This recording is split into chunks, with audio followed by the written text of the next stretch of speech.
So, we are in Esther chapter 2. Before we get into Esther chapter 2, does anybody have any questions over chapter 1? All right.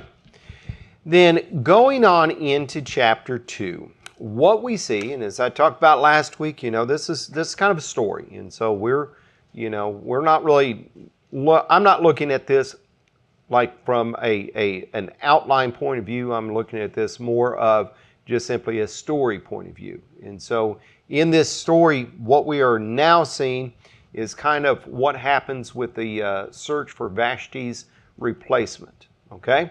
So if you recall last week, Queen Vashti was the queen that refused to come into King Xerxes' presence when he said, present yourself to everybody to show off what a great prize you are.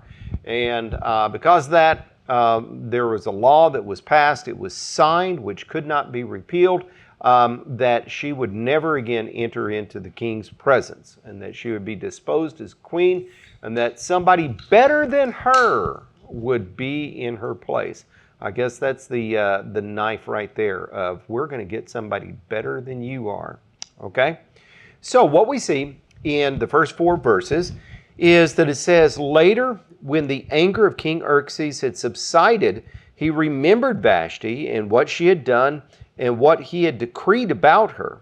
Then the king personal attendants proposed, let a search be made for beautiful young virgins for the king. Let the king appoint commissioners in every province of his realm to bring all these beautiful girls into the harem at the citadel of Susa. Let them be placed under the care of Hegai, the king's eunuch, who is in charge of the women, and let beauty treatments be given to them. Then let the girl who pleases the king be queen instead of Vashti. This advice appealed to the king, and he followed it. And so, where it says later in verse number 1, I really don't know how much later this is. We do see that there is a time stamp later on. I can't remember exactly when it was, but coming up, oh yeah, there it is in verse number 16, and that is in the 10th month, in the month of Tebeth, in the 7th year of his reign. And so as far as history goes, that gives people a pretty good indication of when this was. I saw the dates of 483 to 482 that I mentioned last week, but I saw something else that it was like 479, 478, like January 479, December 478. And so, it could be, as far as the way that people think, is that the crowning of Esther would have happened in that 479, 478, and that the disposal of, boy, that almost sounds like a mob boss, doesn't it? The disposal of Vashti would have been in 483, 482. And the reason for it, I don't think that there's really any basis to it other than they're kind of working on an assumption that Xerxes had this big banquet of all of his grandeur, and then he went and had wars with Greece. And so as far as history goes, he did that early on in his reign. And so then, this events of Esther comes back after that. I don't know that that has anything to do with anything other than to just simply say, when we look at that word later, we probably don't need to think about it in terms of, the dust up with Vashti happened on a Monday, and then Friday he's doing this. It's probably, sometime later after his anger had subsided, and, he started to really think about things, and it's like, oh yeah, I need to find a replacement for Vashti, okay? So what the attendants proposed is, hey, you said that you want to find somebody better, so let's go and let's have this search for all these young pretty virgins all over the kingdom, to have them brought, and then you can take your pick, and then the one that pleases you, can be queen instead of Vashti. And so all these beautiful girls were brought into the harem at the citadel of Susa, and they were placed under the care of this eunuch, Haggai, and there's going to be these beauty treatments given to them. And so I'm thinking, well, okay, if they're these very beautiful women, why do they need to have beauty treatments given to them? What do I know? I'm not the king of Persia. But that is exactly what happened. Okay? All right, so looking at a question, and that is this. What do you think women would have thought about this process back then? Not what would women think about this process now. I know what you think about it now. But what do you think some thought about it back then? Do you think that some people would have considered it an honor to be selected?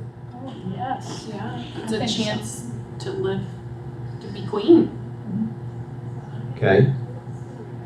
I think even now, I think there'd be a lot of people who would be honored. So. Okay. Big beauty pageant. Yeah. I think you're right. Do you think that all the women thought that? Yeah, I do have a question. Yeah. When they brought these women in, were they volunteering to come in, or was it, you gotta come in? Okay, that's what I didn't know. Okay. Yeah, when you look at it, there in verse number 3, let the king appoint commissioners in every province of the realm to bring all these beautiful girls into the harem. And so I don't think, considering the culture and the custom of the day, I don't think they had a whole lot of choice there. When you think about women back at that day and time, women a lot of times were just simply property anyway. And, the king, everything was his property. And so, it's like, okay, these commissioners are searching and scouring because it probably would look really good for them if they came up with the, the golden ticket, so to speak. And so, they're finding people, and I don't think it's going to be a question of, hey, would you like to come? I think it would be, you are coming type thing. Okay? So, knowing that, what do you suppose these women that were taken, do you think that all of them would have thought it was an honor? No. Because some of them probably were young, weren't they? Yeah, well, they were, because it says, let a search be made for beautiful young virgins for the king. And so I don't know how young these girls would have been, but, they could have been even like, 13, 14 years old. I think you're right. I think you're right. Now, again, I also think that there could have been some of these girls that would have been thinking about it as an honor because, if you think about women back in that day and time, what did they have to really look forward to in life? I'm not trying to paint a dire picture here, but I mean, you were a girl, you got married off to somebody. Maybe you had a little bit of say in it depending on your father, but more than likely you didn't. And so then you were part of that family, you were part of that property, and if depending on what the family was, it could be that you had to really fight and struggle, and it might have been some sort of abusive relationship. You never know, right? And so it could be that these other women are thinking, well, no, I don't want to go off to be, with the king, but I would have a better life there than anywhere else that I can have here. Also, the idea of what if he rejects me? What if I get there, I'm taken out of my life, I'm put into this harem, and then he rejects me? What then? Right. Which is more than likely going to be the case. And we need to understand that the women who went into this harem, they're not going home if they're rejected. They're staying there. Yeah. And so they're there in the harem. So it paints a little bit of a different picture now, doesn't it? Okay. So when you think about these women, of course, we don't know, nothing's recorded to us about what they thought. Nothing's recorded to us about what Esther thought. But, when you just stop and think about it, you can see that, this doesn't necessarily have to be painted as a great beauty pageant prize here, because there's a lot of downsides to it as well. Okay? All right. So, any other comments or questions about that? This is a very common trope in dystopian fiction. Okay. Verse number 5. Moving on from that. Verse number 5 says, Now there was in the citadel of Susa a Jew of the tribe of Benjamin, named Mordecai, son of Jair, the son of Shimei, the son of Kish, who had been carried into exile from Jerusalem by Nebuchadnezzar, captive with Jehoiachin, king of Judah. Mordecai had a cousin named Hadassah, whom he had brought up because she had neither father nor mother. The girl, who was also known as Esther, was lovely in form and features, and Mordecai had taken her as his own daughter when her father and mother died. Okay? So, tragic story, tragic situation. Mordecai, as it says here, is that he was carried into exile from Jerusalem by Nebuchadnezzar, king of Babylon, among those taken captive with Jehoiachin, king of Judah. Okay, so going back to our little timeline up here, we notice that the deportation that is being spoken of here is in 597 BC. Okay, the time that we're talking about here is roughly 480 BC. How many years is between 597 and 480? 183. What's that? Is that 83? 597 and 483.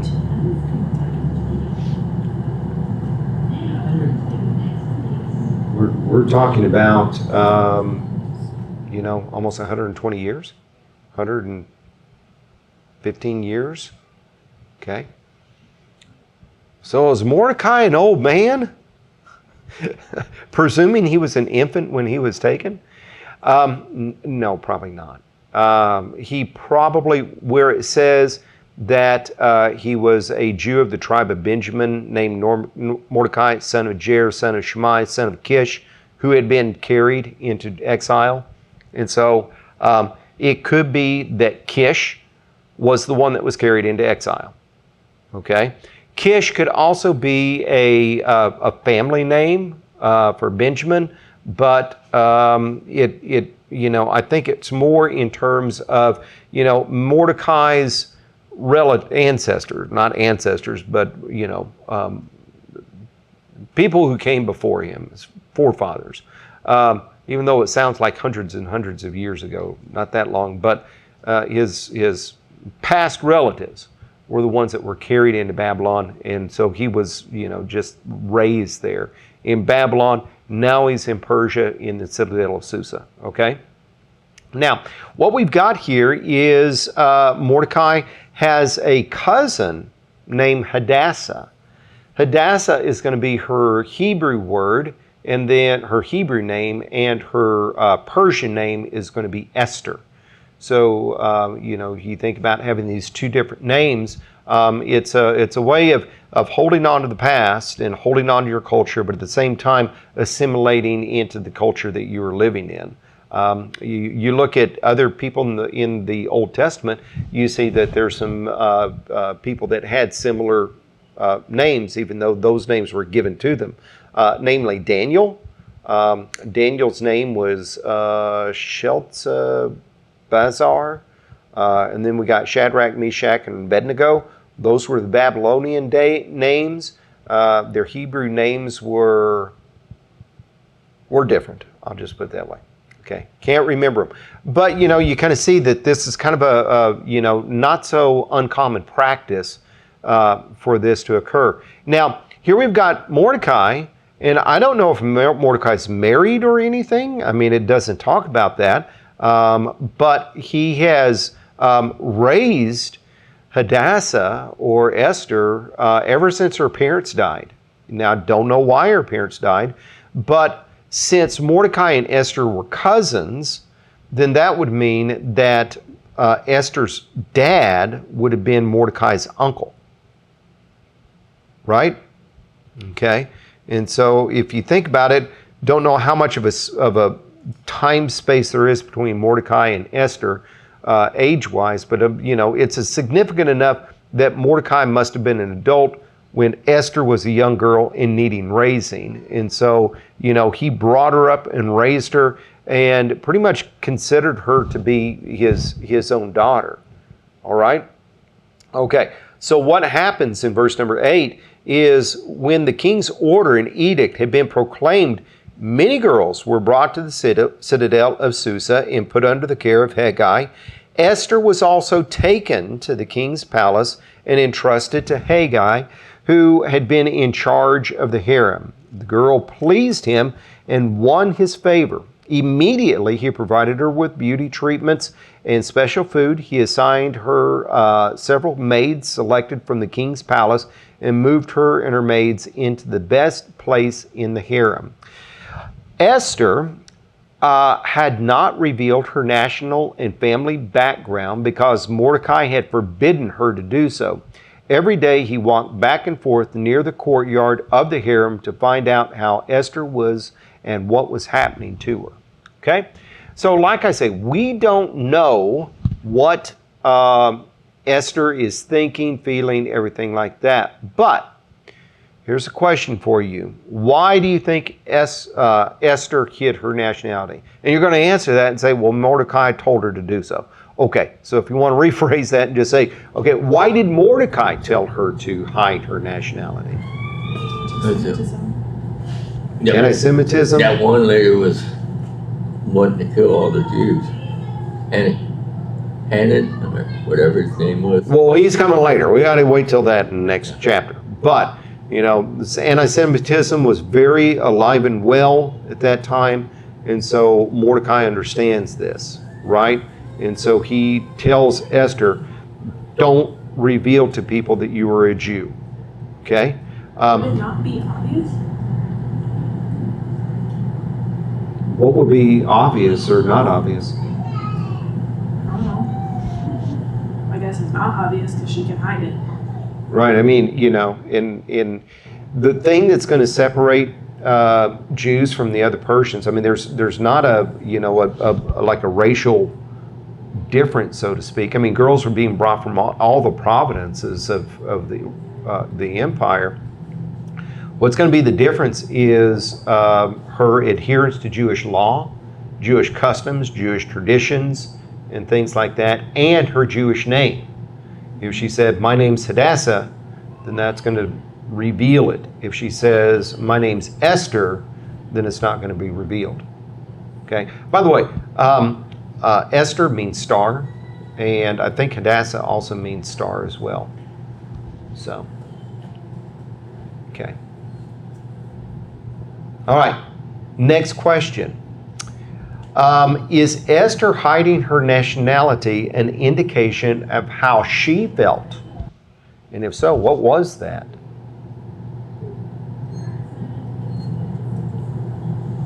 I guess she had the choice to listen to Mordecai or not. She chose to listen to him, so she either knows the dangers also, or just trusts Mordecai. Okay. I want to say that she knows the dangers. That's what I was thinking too. I thought that she must. Now we don't have any kind of indication of any kind of conversation that took place between Mordecai and Esther, other than Mordecai telling her, be sure that you hide your nationality.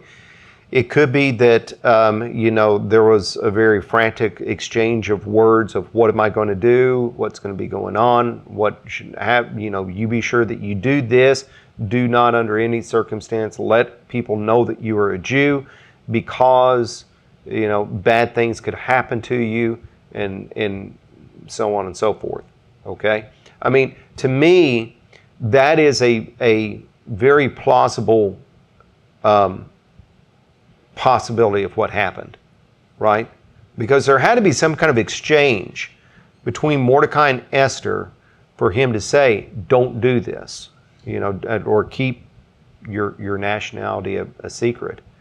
And so if you put yourself in the shoes of Esther, how do you think she is feeling as she is being taken into the harem? I think she'd be afraid. I think she would have been afraid too. Okay? All right. Now, when we take a look at verse 11, here's the other question. Was Mordecai's actions in verse number 11 an indication of how he felt? If so, what was that? So looking at verse number 11, we see that he says, every day he walked back and forth near the courtyard of the harem to find out how Esther was and what was happening to her. So what is that indicating about what Mordecai is going through at this point? I feel like he's like, they're gonna find her out. Is she okay? They're gonna figure it out. Something's gonna happen. Just gonna let it slip. Okay. I think like any father, even if she wasn't Jewish, but taken into this harem, you'd be worried about them. So I think it's just what are they doing? What are they making her do? So I think it would be, even if she wasn't Jewish, I think he'd be worried. But he's got that extra layer because, he's having her keep a secret. If a person is a person, there is value. If a person is property. Yeah. And so, if she rubs somebody the wrong way in the harem, could she be in prison? Could she be in jail?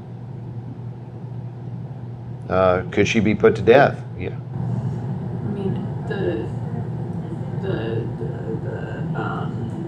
commissioners, or the attendants, the commissioners, like they're going to gather these trophies. They're not going to gather people. Right. Like, you can tell just by the way, like, go get them and bring them here, and if they please you, then you can keep them. It's not go find a nice girl, it's go find a trophy. Yeah. I mean, it comes out of wanting to one-up Vashti. Right. That's the only purpose. Let's go find somebody better than her. And how did she prove that she was not worthy? Because she refused to show off her beauty. So this is pretty dark when you stop and think about it, isn't it? And it's a competition. So the other girls could also do things too. Yeah. And you think about, if you lose, you don't get to go home. Yeah. It becomes a little cutthroat. Just a little bit. Yeah. Okay. Now, final question for this.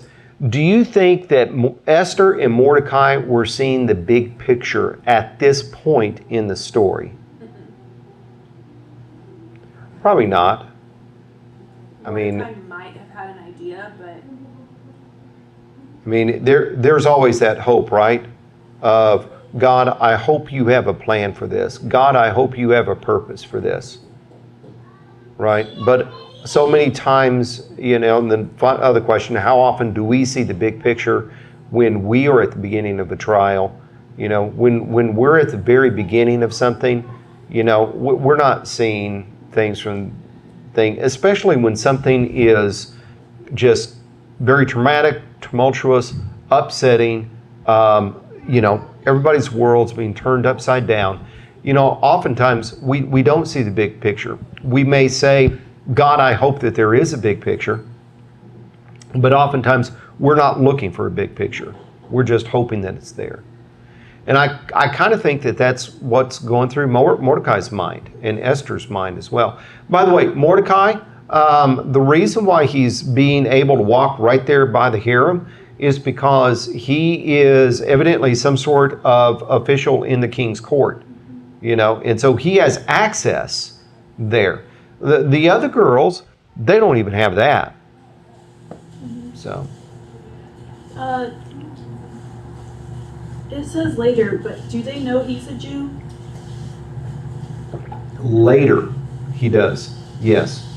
But right now, do they know that he's a Jew? Yeah, they know that he's a Jew, but they don't know the connection between Esther and Mordecai at that level.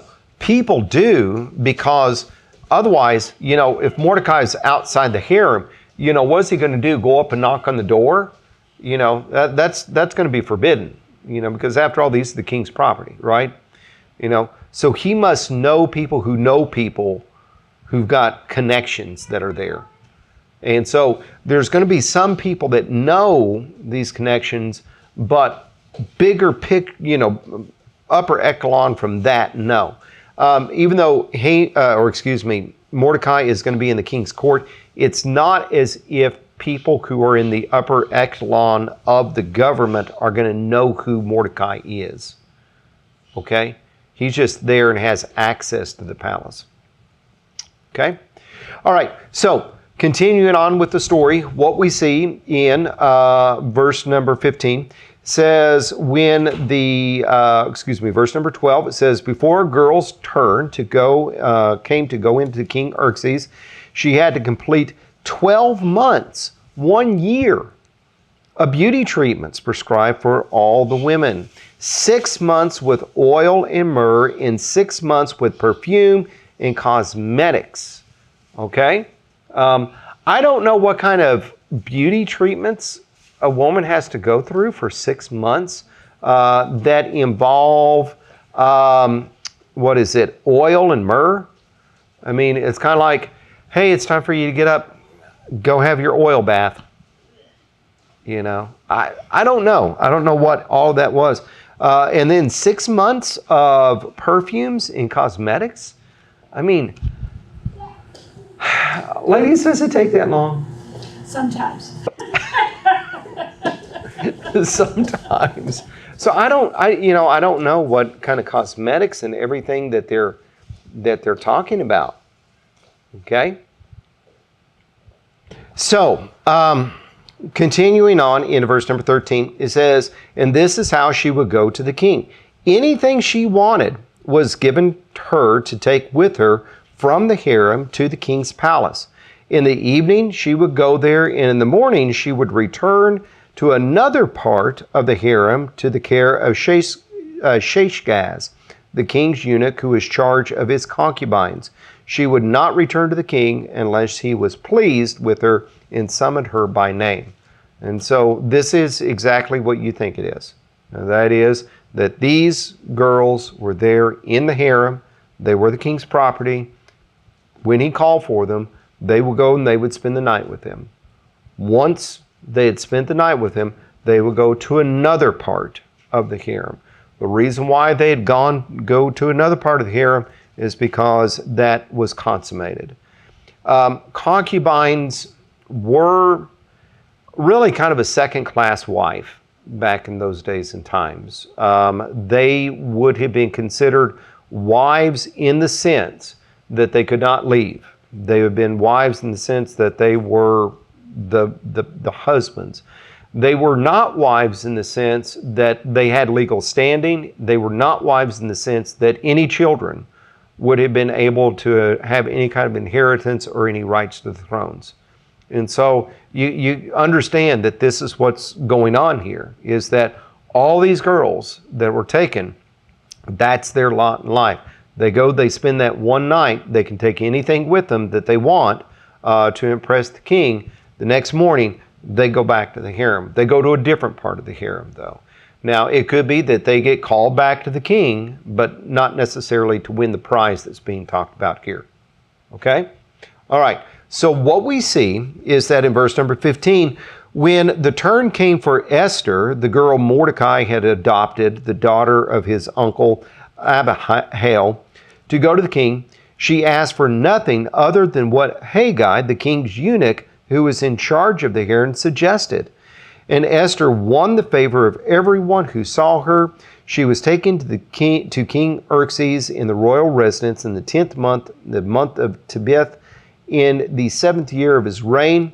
Now the king was attracted to Esther more than any of the other women, and she won his favor and approval more than any of the other virgins.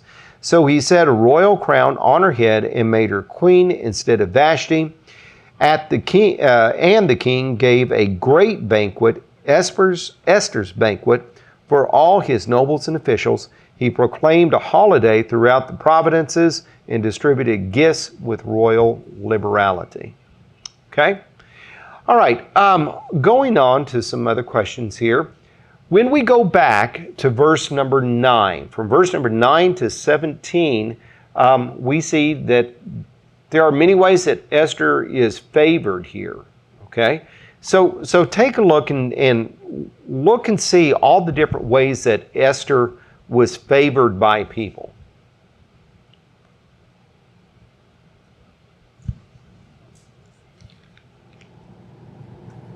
Starting in verse number 9. Yeah, I was gonna say it starts with Haggai.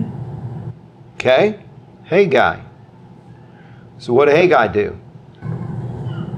He liked her and gave her treatments right away, and special food and a special place and maids to take care of her.